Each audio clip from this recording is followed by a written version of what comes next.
कथा कौन कि सांग माने गला आईस पाड़ीर 5 पीस माछ भजा आउ माछ छना बली जाइथिला। तो स्वामी सकाळु सकाळु कहले टिके माछ गुंड बनाउन पखाड़ खाइबा। तो सांगे सांगे फ्रिज रु काढ़ी आनली माछ टिपिनी आउ पितिपातिया हाथ रे केंची कुंचाकी गुंड करनेली। तापरे बसई देली आम घरर आईस कला कड़ई। कड़ई गरम हेलाकु सबु माछ गुंड को पकई पितिपातिया केंची केंची गुंड करनेली जे पर्यंत भल भाबरे गुंडगुंडा आउ नाली नाली न होईछि। एबे माछ होगला पूरा नाली नाली।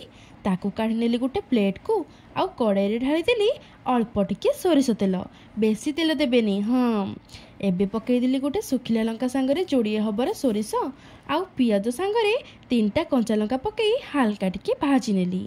ता उपरे पड़ला अल्प टिके हलदी आउ स्वाद अनुजाई लूण। एबे हालका टिके भाजी देकी सबु माछ गुंड को ढाली देली। बास रेडी हो गला हमर माछ गुंड। आउ तो कौन कहउचंती सांग माने बासिया माछ को झोल छड़ा जेते जहा करके खाइले तो भल लागेनी। आउ पखाड़ सांगरे तो झोल भल लागिबनी ना। तो घरे जदि बासी माछ बळी जाइछि माछ गुंड बनै पखाड़ सांगरे निहाती ट्राए करंतु। आपण माने जदि भाबुथिबे पार्टी रे कंटा हा पड़िबो बोली देन टेंशन फ्री रहंतु। कंटा गुडा पूरा कुड़कुड़िया हे जिवो आउ पूरा अंडा भुजिया बळी ही लागिवो।